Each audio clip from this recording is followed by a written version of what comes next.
Hello, everyone. My name is Cosmale Lopez. I'm uh, coming to you from so-called Santa Barbara, California, but with enrolled at Colorado College. And I'm the fellow for the SDG Group 1617. And we have the honor today to introduce Brandy Wilson, Sustainability Director of the Simplot Company. Um, she got her bachelor's in geology and English composition at Idaho State University, an MBA in sustainable business at Merrillhurst University. Uh, she's the chair of Barber Pool Advisory Council, which is part of the Idaho Foundation for Parks and Lands, the executive committee for the Idaho Climate, looking at the impact assessments for around the economy, and a board member for the Idaho Environmental Forum. Uh, and in the context of SDG 17, thinking about partnerships, throughout this class, we've thought about sort of non sort of state or governmental interests in the context of these SDG goals. And so this talk really gives us an opportunity to think through what it means for corporations involved in SDG discussions, as well as what it means to think through the questions of generating coalitions in that context. And so it's a really exciting discussion we get to be a part of. And thank you so much, Brandy Wilson, for being with us today. Absolutely, and thank you so much for that introduction. Let me get my screen sharing going on here, and we'll get underway. And Brandy, while you're doing that, I just would share with you that the students from La Molina University in Peru are joining us today, and Javier sends his regrets he's not able to join. But I think we put in our quiz question last week, what country has the most number of heritage potato types in the world? That would be Peru. That would be Peru. Yep, that's the potato homeland, all right. All right, everybody. Well, it is so nice to be here with you. And again, thank you for that great introduction. And I'm just going to just build on that just a little bit and tell you just a little bit more about myself. Is everybody seeing the slides okay? Just want to make sure. Oh, thank you for the thumbs up. I appreciate it. Because I really hate, like, I start talking and then everybody's like, wait a minute, we don't see anything. And it's okay. So just want to check. So, you know, Kasmali mentioned some of my educational background. As far as what happened after I left college, I did about 21 years with CH2M Hill, which was an engineering and environmental consulting firm. And I started out my career working in environmental compliance, and this was kind of before sustainability was a thing.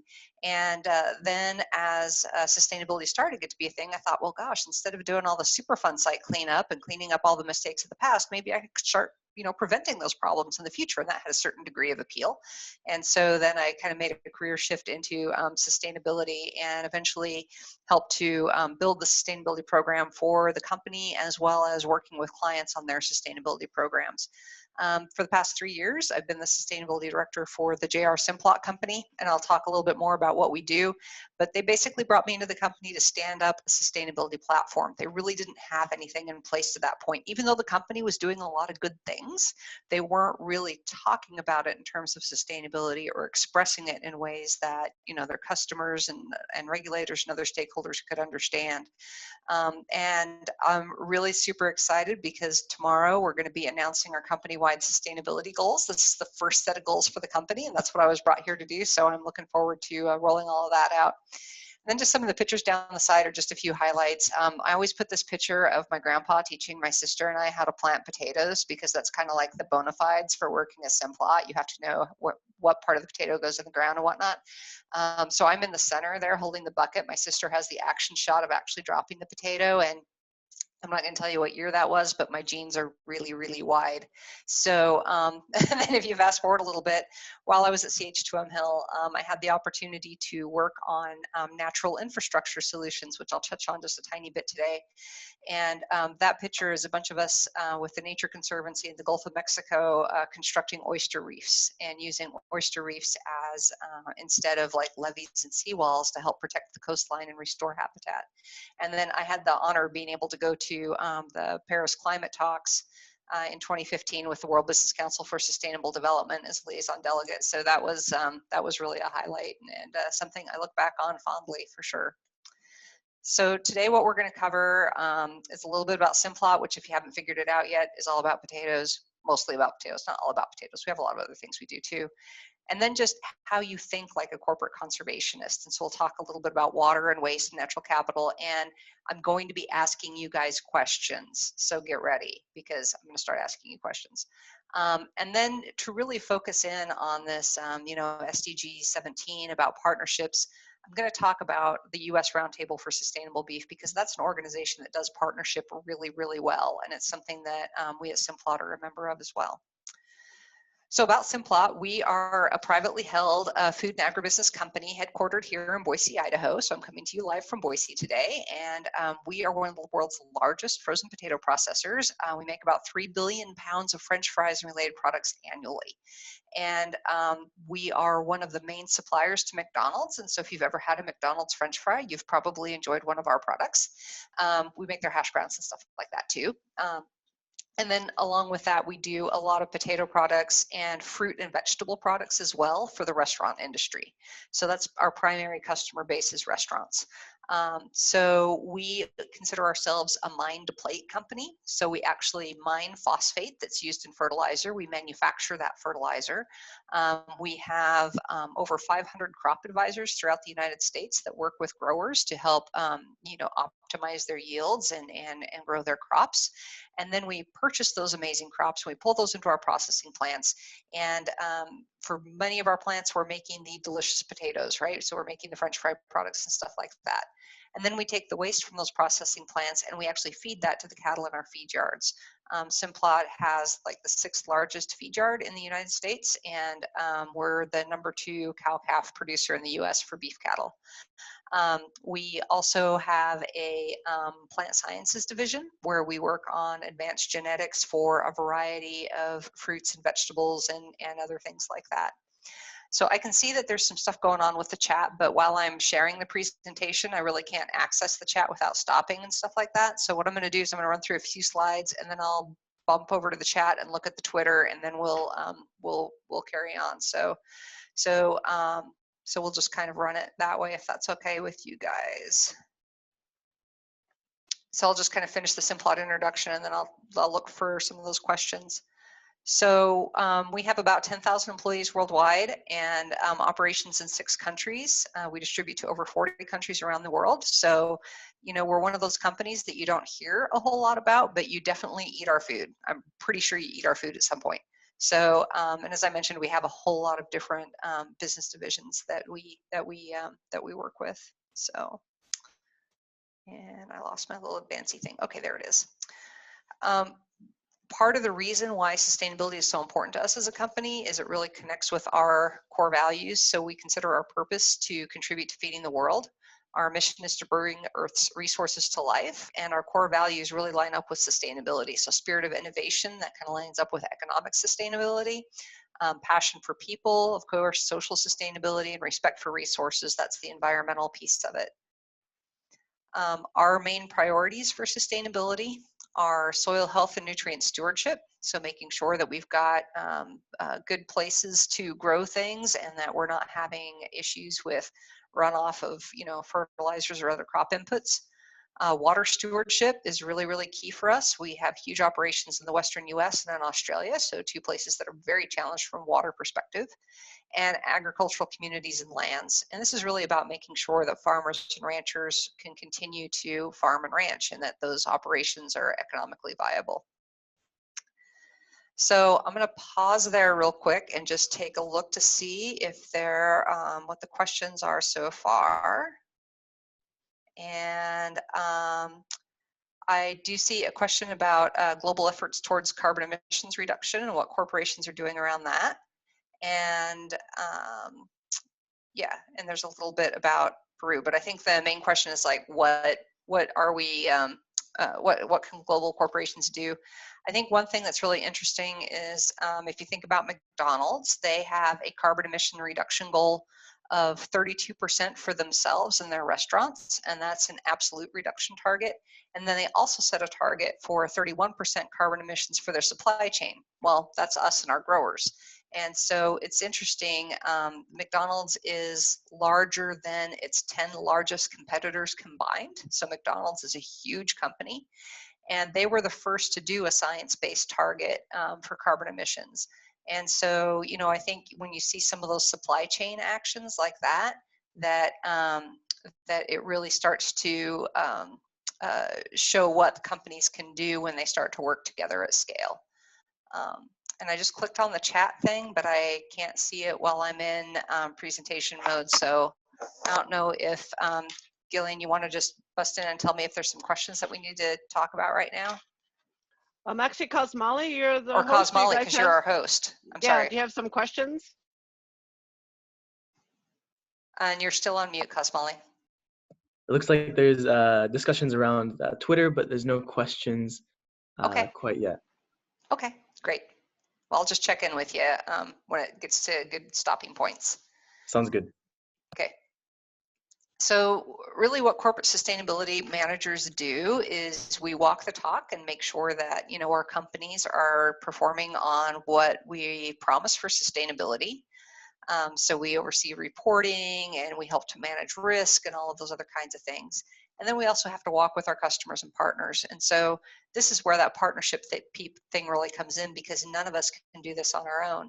And so I get involved with leading collaborations with other professional organizations and peer companies, partnering with customers and trying to advance some of these shared sustainability goals, like what I mentioned, the McDonald's goal. And then working with NGOs, so environmental and non-governmental organizations like the Nature Conservancy, World Wildlife Fund, and organizations like that to help advance some of these sustainability initiatives. And so first, okay, and this is you guys' first question, so get ready. Get ready, I'm gonna ask you a question. So the first I wanted to talk about just 3 different kind of aspects when you're thinking like a corporate conservationist, because it's a little different from when you're thinking like a regulator or something like that, right? So let's talk about water first. So pop quiz. What % of the world's food comes from irrigated agriculture? And you can go ahead and just unmute yourself and shout something out. You think it's 25%, 40%, 50%, 65%? What do you think it is, guys? I'm gonna guess 40. Yeah, I'm hearing 40. Zach in the chat says 65. Okay. 40, 65, sounds like we're kind of leaning towards the high end of the scale. Yeah, we got a couple more 65s in the chat. Okay.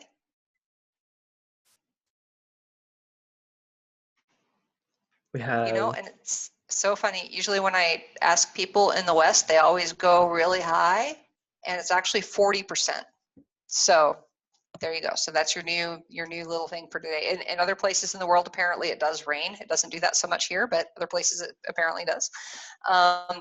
But one of the things that we do is we have, as I mentioned, we have that agribusiness side with all the crop advisors, and we have precision agriculture platform called Smart Farm.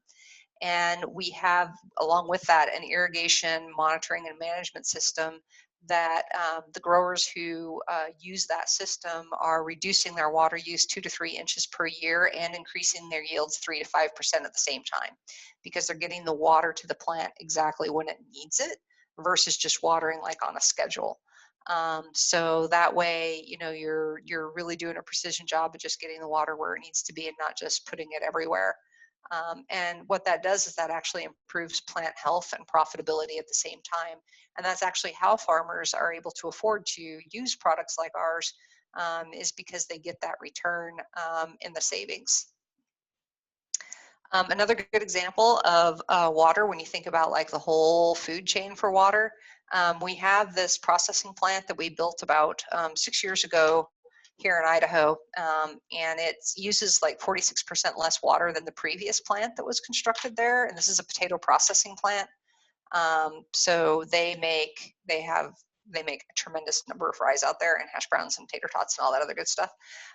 They treat about 2.3 million gallons per day of that wastewater and reclaim that and reuse it. So, and then they do some for the stuff that they absolutely cannot do a whole lot more with. They do land application and put that on some of the forage crops that are near the potato processing plant. So that's a LEED Gold facility, and it's really, really a neat facility. I always tell people that I wish I could take everybody through it because it's completely fascinating, and the only way that it could be more magic is if it had Oompa Loompas, I swear. It's just watching the potatoes turn into French fries is a lot of fun. So let's do another pop quiz here. So 1.3 billion tons of food is wasted every year globally. So how much water is embedded in that food? So if you think about the water used to grow it, the water used to process it and clean it, the water used when it, getting it to the grocery store or to the restaurant. So what do you think, how much water is embedded in that 1.3 billion tons? Is it 15 billion gallons, 75 billion gallons, 10 trillion gallons, or 45 trillion gallons? What do you guys think?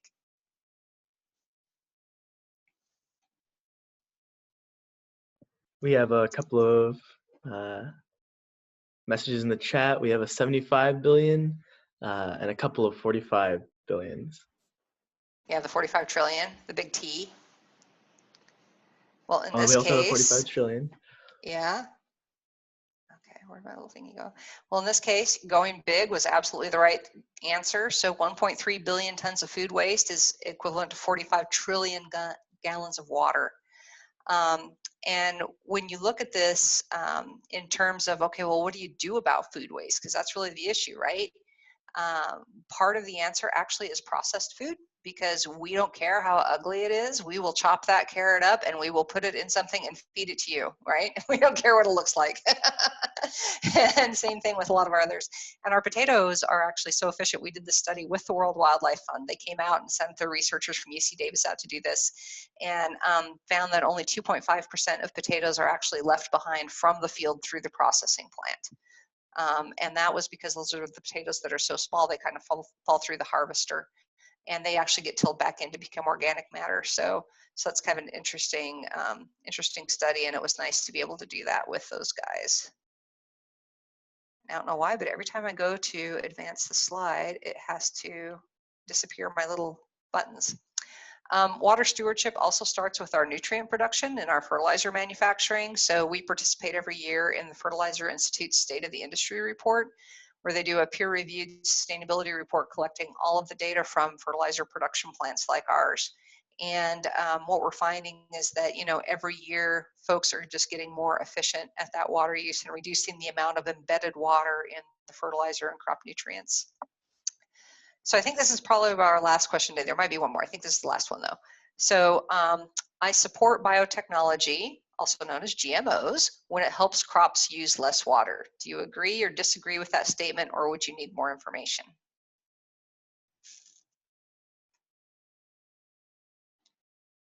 Because Molly, you have to let me know if there's like thumbs up, thumbs down, or if people are freaking out at this point, or if everybody's okay.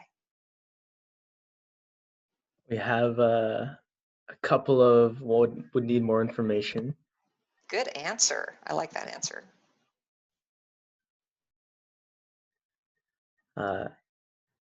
Albara says, at the cost of what? Question mark.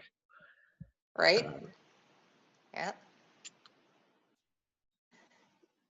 So we have a biotechnology potato called the innate potato, and you can look it up in the Google. And basically what it does is it doesn't brown and it doesn't bruise.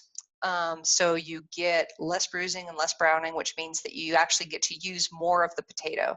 And this becomes important for fresh potato that's used in restaurants and used in your homes, because if you've got a huge big box of potatoes and you're cutting them up to make hand-cut fries in the back of the restaurant, you're going to waste a lot of those with browning and bruising. The other thing that it does is it reduces the incidence of disease, and so you don't have to apply as much fungicide to them in the field. And basically what they did was they took a lot of those wild potatoes, like we talk about in Peru, right? So some of the wild and cultivated potatoes, and then quieted a few of the genes in the RNA, and that's what produces the innate potato. So that's kind of how it works. And that's why we call it innate, is because all the genes are potato genes. So it's not a transgenic at all. Some of the sustainability benefits of innate, this gets back to the carbon emissions question too. So if we were to take all of the russet Burbank potatoes right now that are planted in the US and planted the innate potatoes instead, you can see how much more of that potato is actually reaching consumers. And so we would reduce waste 986 million pounds, and that translates to 146 million pounds of carbon emissions that would not be emitted, 17 billion gallons of water savings, and reducing pesticide spraying by 495,000 acre applications. And with genetic engineering and biotechnology, it's really about starting with the right question. So when you start, just like any kind of science, right? So when you start with the right question of like, what problem are we trying to solve, and go about it that way, then you end up in a different place, right? So one of the things that I would suggest too is there's a great documentary called Food Evolution that you might want to check out if you're curious about plant breeding and its role in sustainability. And then, so I'm just going to pause there at the end of the water section and see if any questions have come up on the Twitter. Oops. You do have a bunch of questions on Twitter. Cosmolly, can you see them? Yep, I see them. So one of the questions is, working in the corporate sustainability space, do you find that most companies are making efforts to evaluate climate risk to use and help to justify sustainability projects in action? Yes. So companies in the United States and actually in Europe as well, but they have a different framework. But in the US, if you're a publicly traded company, you are required to disclose your climate risks under your SEC Securities and Exchange Commission filings. And so companies actually have to, public companies actually have to assess that risk and report on it to their investors. And the language for that has been pretty geeky, and it's been a little bit varied in the past. And so now we have the TCFD, which is the Task Force for Climate Disclosures, that has sought to put together a framework for everybody to report in the same kind of way, in the same kind of language, so that these things are more comparable. And definitely that risk profile of where sea levels are rising, or where we might be able to grow certain crops in the future. So where should we site our processing plants? That definitely comes into the equation for these companies. Another question is, where does the potato wastewater come from? Is it from the processing? Yeah, those suckers are dirty when they come into that processing plant. I gotta tell you, those things are filthy. And so the first thing that we have to do is clean them. And so it takes a lot of water to clean them up front. And then we, in the potato making process, we blanch them, we steam them, and then we eventually fry them. And so there's water used at multiple steps along the way there. A question about leakage of fertilizers. So I'm assuming that's like runoff of fertilizers and how to prevent that. One of the partnerships that we're involved in is called the 4R's Nutrient Stewardship Alliance. And what that is really helping to get farmers to use fertilizers in the right place at the right time with the right product and the right amount. And so those are the 4R's. And making sure that they're applying it in a precision way so that the plants can actually uptake it, and so it doesn't become runoff. And so a lot of the advancements, I think, over the last 10 years in precision agriculture has helped that out quite a bit. There's still some legacy impacts, particularly in the Mississippi Basin, but I think things are getting better all the time in that area. Let's see, and I think I am caught up on Twitter. Oh. What irrigation technique do you use for potatoes to save water? We are actually doing right now at Simplot drip irrigation trials with potato. Part of the challenge with the drip irrigation is that when you have all that drip tape out there, the animals really like to chew on it because they think that's fantastic in a high desert environment that you've all suddenly laid all this water out for them. They think that's great. And then the other issue is making sure that we don't have any plastic residue from that drip tape that makes it into the processing plant. And so we're trying to work on some of that with some of the drip irrigation companies. But the most efficient way really right now to do that is in the West is pivot irrigation with what's called the LISA, or the sprinklers that hang down, that you can adjust so the sprinkler's right above the level of the crop as it goes. And there's also some super precision stuff that you can do to like turn it off while it's going through kind of a low spot in the field and then turn it back on at a higher point. And then also in the pivot lines itself, putting straw down in those pivot lines so that you don't have exposed dirt, and that helps to reduce runoff too, and make sure that the water stays put and doesn't just go away. So, because Molly, any questions in the Zoom there? Yeah, we have sort of a double question from Okay. Albara, being how much does the transition cost? How do you convince customers and partners to invest in biotechnology? So part of the challenge with biotechnology actually is more of a social challenge than an economic challenge. Most of these varieties that we're growing, like the innate potato, actually you come out way ahead as a grower when you're growing them. The growers that we have that are growing them for some of our restaurant customers love them because they end up saving them money. They really do. And what we're really having trouble with is customers not wanting to use them because they are biotechnology, right? And not having to deal with society's perceptions of biotechnology at this point. So it's really much more of a social gap right now than an economic gap, which is unfortunate. So, because you even have organizations like World Wildlife Fund and Nature Conservancy. I mean, World Wildlife Fund has come out and said it's not if genetics, it's when genetics, and that if we want to maximize production on existing acres and use fewer chemicals, like we really need to be pursuing these advanced breeding technologies. So yeah. We have another question that came in Mm-hmm. from Zofia.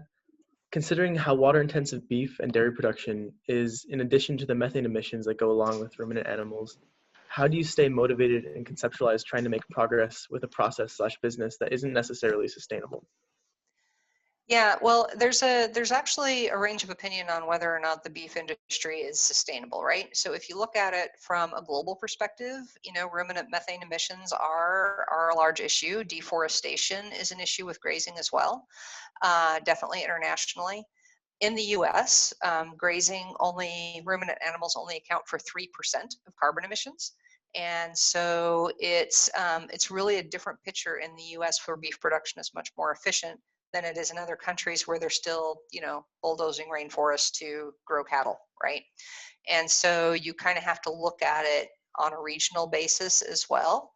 And then the other piece of it is that if you look at it from the perspective of, okay, it really depends a lot on what your cattle are eating. So cattle only spend about the last 2 to 3 months of their lives in the feed yard getting fed, corn or whatever, the blend, or potato processing waste if you're one of the really lucky cattle that hang out with us as you get, maybe if you leftover hash browns now and again. But the feed mix is really, really important in terms of driving what that total life cycle emission is. And up to the point that they're in the feed yard, the cattle are, eating stuff that you and I can't eat. I mean, they're taking inedible cellulose and turning it into protein.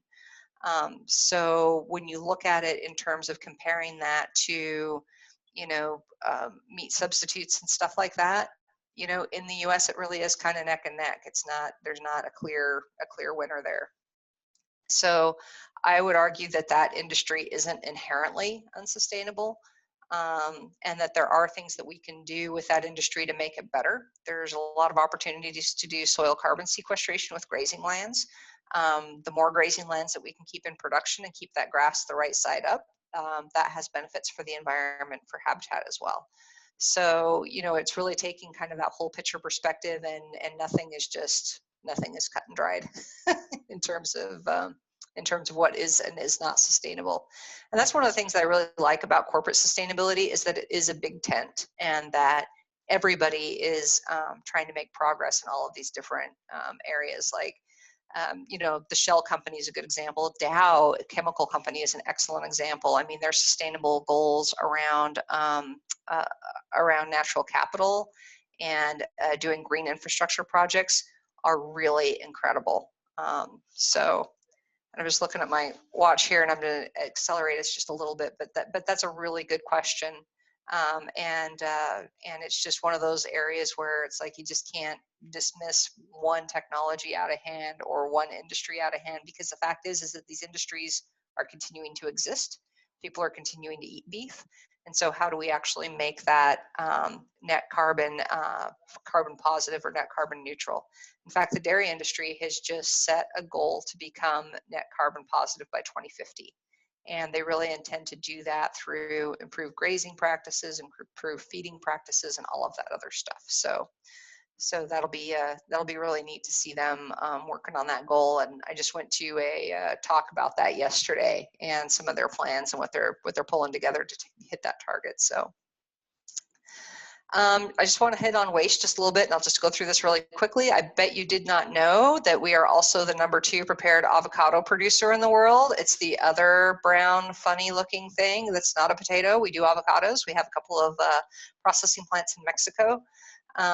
And we actually partner with a company that takes our avocado pits and turns those into biodegradable cutlery, which is kind of cool. So Biophase in Mexico actually came up with that technology and said, can we have your pits? And we said, yeah, absolutely, please take those. So that's just a quick little waste story. And then I did want to touch on this natural capital ecosystem services stuff a little bit. And this is really using nature as part of your solution, as part of your business approach. And this is a great book if you've not read it. Mark Tursick was the former CEO for the Nature Conservancy. He wrote a book called Nature's Fortune. And it really talks about, this whole idea of, would you rather, build more water filtration plants, or would you rather let nature do some of that work? And this is exactly the goal that I had talked about with Dow and natural capital. Is part of what you need to do as a corporate sustainability person is you can't just say, you know what, it would be a lot better for the environment if we were like really nice people and we went out and helped to rebuild these watersheds. What you need to do is apply a business value to that so that there's a return on investment for the company's shareholders in doing these things. And the great thing about investing in nature is that it almost always pencils out. There's very few occasions where it doesn't. And so what they've done with this sustainability goal is to actually apply these business decision processes to things that they're building. So for example, when they were building a water treatment facility to go along with one of their chemical processing plants, they did part of it as a wetland instead of having all of it in just gray infrastructure and chemical treatments. And that really had a huge benefit for them. So it's less staffing, it's less chemical usage, it's less concrete to build the plant, right? So there's all of these cost savings up front. Plus then you're creating this constructed wetland that provides habitat for, they actually had an endangered snake that moved in that was really cool, and birds and all of this other stuff. So anyway, so really working with nature often has multiple business benefits and kind of contributes to that win-win way of thinking. And traditionally when a company would do something like that, they weren't really accounting for it and talking about the good stuff that they did from a financial perspective. They were doing it more as a PR move or more to talk about, oh, we just did this great, park for this community. Well, that stuff actually has value. So businesses are getting better about incorporating that value so that they can talk about it and do more of it. I mentioned the oyster reef project. The minute that you stick a levee or a seawall, that concrete in salt water, it starts to degrade. But the great thing about an oyster reef is that when you initially build it, and there's a picture in the lower corner there of those oyster castles, after you initially build it and the oysters start adhering to it, it actually gets stronger over time, right? And it's self-repairing and self-maintaining, and it helps to clean the water. And then you get to eventually eat oysters, which makes everybody happy, especially in the Gulf Coast where beer and oysters are a big thing. Incidentally, just a little aside, those oyster castles are actually made with the aggregate in them as oyster shell, because the first few generations of oyster castles that were constructed, they just made the aggregate the right size for the oyster to adhere to. And the oysters were like having none of it. They want to be on the bodies of their ancestors. So once they started making it with the aggregate, then the oysters were all over it. So it's just another example of like how we as humans need to learn to work with nature, right? So before I launch into the partnership thing, which is kind of, I know what you guys wanted to get to, I'll just do another check for questions. So, I don't see that anything new has popped up in the Twitter. Do you have anything new there? Yeah, we have a question from Gillian. Can you talk a little about becoming a corporate sustainability person and what your work looks like day to day? Sure. Sure. So really, as a corporate sustainability person, my life is going to sound funny. Looks like a lot of meetings. It looks like a lot of meetings. So often, what happens in most companies is there will be one or two people, or maybe just a handful of folks that are in the actual sustainability department, right? And so what we need to do is we actually need to work with people all throughout the company to help to set and achieve these goals. So for example, when I first joined Simplot, they had done a number of cool things like build that LEED gold processing facility, like taking care of their avocado pits and turning them into bioplastic silverware. I mean, there was all kinds of things that they were already doing. From a circular economy perspective, taking their potato processing waste and taking that to the cattle. I mean, that's why Simplot actually has a cattle business, was they had all of this waste and said, what should we do with it? And then they started feeding cattle with it. So they already had a lot of good things in place, but what they didn't know was like, what should we really focus on as a company? What should we really do? And how do we talk with people about what we're doing? So, as I shared, McDonald's has a really robust sustainability platform. They have one of the largest sustainability teams that I know of. They have about 30 people on their team, which is just insane. It's like other companies will have less than 10 usually, but they have a whole bunch of folks. And they were coming to Simplot and saying, gosh, have you done a materiality assessment? Do you understand what your biggest risks and opportunities are with sustainability? Have you set goals for reducing your footprint? And if so, what are those goals and how are you tracking and measuring progress towards them? Well, Simplot didn't really have a lot of those things. They were doing all these cool things all over the place, but hadn't really rolled it up into one program. And that's really what sustainability people do, is they go and they talk to everybody throughout the organization. So that's kind of a million meeting march right there. Figure out what's really important to the business, what's important to the core strategy of the business. You have to work both up and down the organization. So, I meet with our CEO once a month. I meet with our board of directors. I meet with our lead executives on a very regular basis. I also, before COVID, would go out and meet with people at the plants, at our processing plants and at the mines, and just go talk with people one-to-one, one-on-one, who are actually doing this work every day and saying, how can we make it better? Also, your sustainability person, another thing that I do besides working with everybody from top to bottom throughout the organization to track our progress and meet our goals, is I also work with our partnerships. So this is kind of a good segue into this partnerships business. We are members of Field to Market, which is a agricultural sustainability organization. We're founding members of the Potato Sustainability Alliance. We're members of the U.S. Roundtable for Sustainable Beef and the 4R's Nutrient Stewardship Program that I mentioned earlier.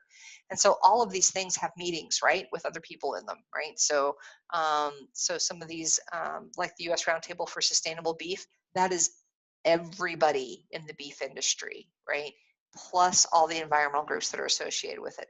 Potato Sustainability Alliance, the same thing. So it's the customers, it's people who are actually buying those products.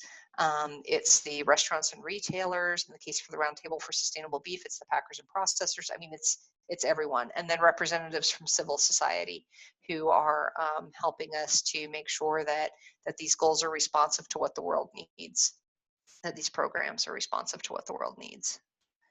So, for example, the Potato Sustainability Initiative, we work to encourage continuous improvement in air and water quality, energy and water conservation, and recycling, waste reduction, soil health, and worker safety with potato growers.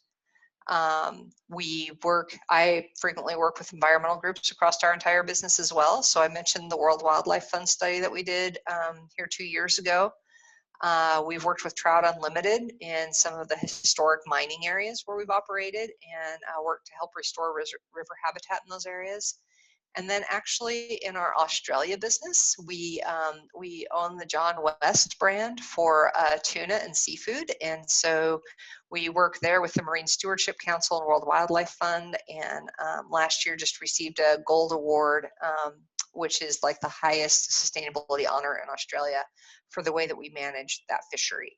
So, so there's a lot of work to be done with environmental groups. There's obviously a ton of meetings, relationships, partnerships that need to be built there, agreements that need to be worked on together, and really bringing together people with different worldviews around how do we use the science, and how do we use data to drive our decisions around sustainability.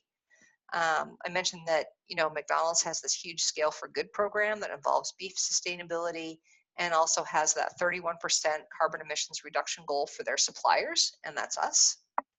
So they've asked us to, set similar goals.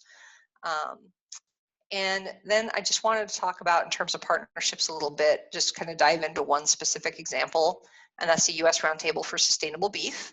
And I really do hope you guys check this out. And, Gillian and I were talking just before class started. One of the people who was the sustainability director for a beef company was instrumental in the Roundtable for Sustainable Beef and served on their board of directors, just joined Colorado State. So it would be great if you guys got an opportunity to talk with her sometime as well. But really, the idea behind the Roundtable for Sustainable Beef was coming up for, okay, what is sustainable beef? Like, let's create a definition for that and understand what we're talking about. How do we document and advocate for continuous improvement and really become a trusted commodity? So there's 5 different constituencies that are at the table here. So there's producers. So those are the folks like Simplot who are actively out there ranching. Allied industry, which these are the organizations that are like the animal health organizations, veterinary organizations, financial institutions, folks like that. The packers and processors, which actually is also Simplot because we also do, we actually have a joint venture to do with one meat processing facility here in Idaho. And retail, so these are the organizations who are bringing the beef and the products to the customer, whether it's restaurants or whether it's in the grocery stores. And then civil society, so this is the academic institutions, non-governmental organizations, the Nature Conservancy, World Wildlife Fund, Ducks Unlimited are some examples of folks who are involved with us there. So the membership is quite large, as you can tell. So if you look at all of those different sectors, there's a ton of folks who are involved. And what we've done over the last 3 years was really align around these 6 priority indicators. Like, if you look at all of the things that we could be talking about in terms of beef, these are the things that really matter to consumers and that matter to the world and matter to sustainability across all of our organizations. And so that's water and land resources, air and greenhouse gas emissions, employee safety and well-being, efficiency and yield, and animal health and wellness. And so what this framework does is it really clearly defines what sustainability is and what indicators we're going to track and guidance for improvement. And I included the link in the presentation so that you guys can go check it out. But it's about 130 pages. It's pretty intense, and it really breaks down like what each of the sectors is responsible for to make sure that at the end of the day, we are improving over time and kind of delivering on that promise of sustainability. And right now, in fact, just last week, we had a 2-day workshop by Zoom to try to start setting our goals, understanding what our baseline is in each of those areas and setting goals. And what's great about the Roundtable for Sustainable Beef is that it is a very collaborative and transparent process. So each sector kind of develops their piece of it, and then it gets reviewed by all the other sectors, and then the public gets to comment, and then the sectors revise it, and then we all revise, and then the public gets to comment again before things get published. And that's what happened with the indicators, that's what happened with the framework, and that's the process we're just starting on now with the goals. So that kind of wraps up that, and this is actually the end of my presentation. I just wanted to say that there's just in terms of a couple more resources. Alice, who you're going to be hearing from in a few weeks here, she's in the orange jacket. This is us up at our MSSN thing, and I do have an article out there about how I went about my sustainability career and kind of how I built that over time. And so that would be a good one if you're interested in more of like the question that Gillian asked. And then just a few favorite books, and I'll just leave this up here in case you're interested in doing any further reading. And with that, I know I only have like 5 minutes left. So any other questions or thoughts or discussion at this point? We have some questions in the chat, and I think we'll finish up with these last 2 because we're reaching the end of our time. But these are both real interesting questions, so I'm excited. This one's from Vina. The beef industry is understood to be among the most ecologically inefficient foods on the planet, and it poses a particular challenge to climate change. Due to deforestation of pasture lands and growing feed crops, what Are there any sustainability measures in place or under consideration that address the excessive use of land resources in the beef industry, and in turn to help reforestation and restoration of wildlife habitats? So the Global Roundtable for Sustainable Beef is probably what you would want to look at, because they are addressing more of those. So the Global Roundtable is kind of like the parent organization, and then there's a Canadian Roundtable and a US Roundtable and all of that other stuff all around the world. And so, it's really, I don't want to like just say other countries are the problem. We're not the problem, because we certainly have areas to improve upon. But beef has really gotten a bad rap, and I think if you look at like the shutdown for the coronavirus, and all of a sudden all air all the way around the world, the air was clear, and you could have views that you never had before, and air pollution markers got better, greenhouse gas markers got better. All those cattle were still out there. What had changed was air travel, transportation, heating and cooling buildings. So I think, as I mentioned before, there's a lot of pros and cons to different industries. And certainly there are a lot of issues with the cattle industry, and I'm not backing away from those or making excuses. But what I am saying is that, we really have to look at these things holistically, and take into account that there are, different, that not one sector is to blame for all of the problems. So we have a final question from Zach sure. that I think ties really well with that last question. And he asks, is 31% enough? To what extent is corporate sustainability performative? Does framing unsustainable industries like cattle farming as sustainable distract corporate industries from moving in truly sustainable directions? Wow, nobody here likes beef. That's so sad. But but really, like I said, one industry shouldn't be demonized over another. I mean, you really, really need to think about that, and take a look at. I would really challenge you guys to kind of look at that with a fresh set of eyes, and not just some of the assumptions that you get on those. Because there is a great benefit to grasslands. There's a great benefit to wildlife with grazing, and that's why organizations like the Nature Conservancy and Ducks Unlimited and World Wildlife Fund are at the table with the Roundtable for Sustainable Beef. But getting back to the question of whether 31% is enough, so McDonald's goals are actually science-based targets. They're based in the Paris Agreement. And a science-based target really starts from the question of what does the world need, and then what should we do to support that. So is that enough? I mean, we're going to find out, right? But there's a lot that we can do to improve agricultural sustainability. One of the things that I'm super excited about is carbon markets and soil carbon sequestration, and really encouraging and incentivizing farmers to do more soil carbon sequestration. So I think, if we start to really set these targets and look at the kinds of solutions we can come up with, that we will make them, and that we will help to reduce greenhouse gas emissions. So yes, I think companies can make a lot of change because we have a lot of the resources to do it. Awesome. Thank you so much for this discussion. For folks not reading the chat, I would like to read this from Sarah Whipple, that if folks have any questions for Brandy, please feel free to tweet with her Twitter handle. Sorry, my thing moved. Or put it in the Zoom chat, and we can make sure that she receives those questions. Yep. No, and I see that Sarah put my Twitter handle in there, so thank you. Yep, Brandy M. Wilson. And you can also find me on LinkedIn and all that other good stuff.